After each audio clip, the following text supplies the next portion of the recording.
So if you guys remember the other day, we were walking around the asparagus field, and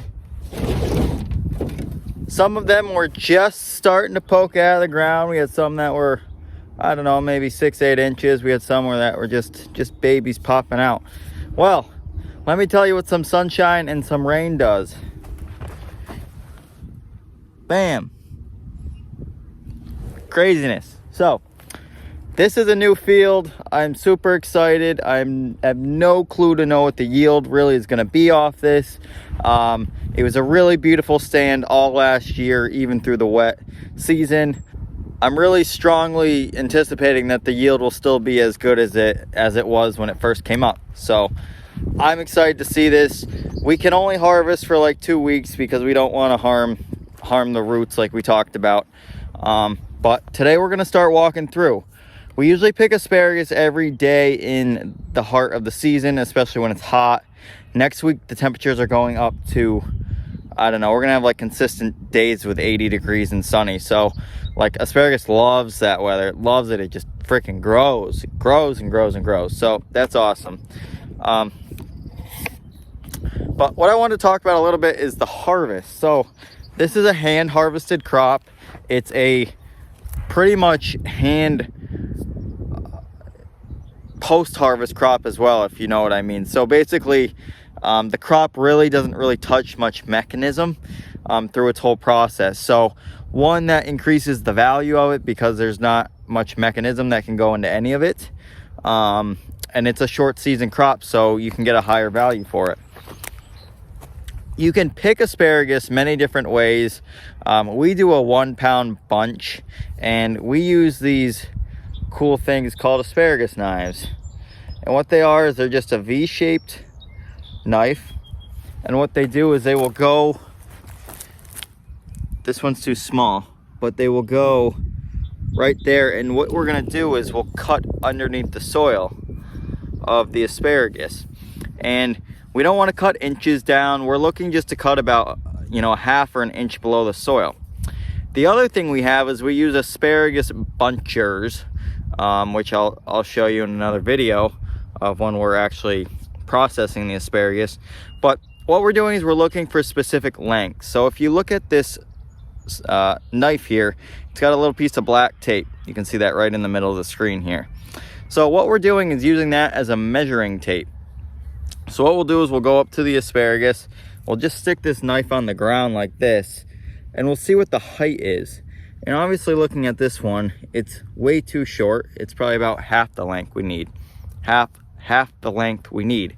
So with that said, this helps us ensure that we are not picking too small, because when we pick asparagus too small, one, it might not qualify to go in an actual bunch, and two, you're lessening your yield there.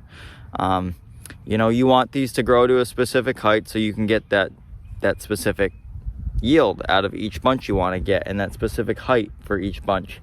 And so everything looks uniform. My old mentor, Tony Wendolowski, is one of the best asparagus growers I ever met, and has the best quality looking bunches I have ever met. And it sounds silly, but a nice looking bunch of asparagus goes a long way. I see some guys that kind of just hack it up and don't really make things look as pretty, and I don't appreciate that. I grew up with really being trained and taught to really make a nice asparagus bunch, and it looks appealing and it looks attractive to the customer. So we'll talk more about that when we go to process the asparagus. But so the other things we use here are these crates right here. Any shallower crate that's obviously long enough to hold the actual stock. So I'm right-handed, so I use the knife in my right hand, and then I'll capture the asparagus with my left hand.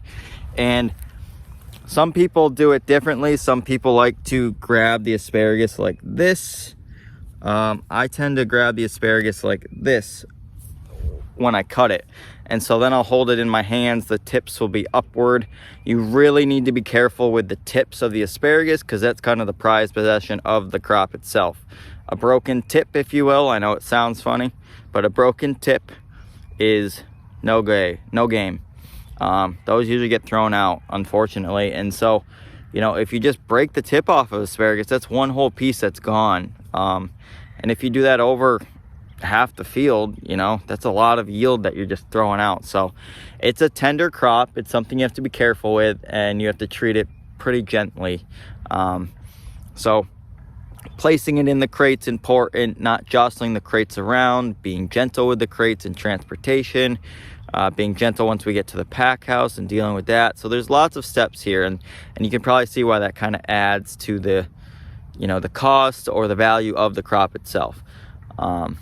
So yeah, with that said, I'm not going to do a video today on actually harvesting because it's just going to be kind of quicker walking through the field. But in about a week, when this is going to be pretty flowing with asparagus, I'll do a good video of actually showing walking up and down the rows and harvesting. So yeah, more to come. And get ready for your pita stink, because that's what asparagus does. Don't ask me why. Look it up on Google. I'm sure it'll tell you. Let's go.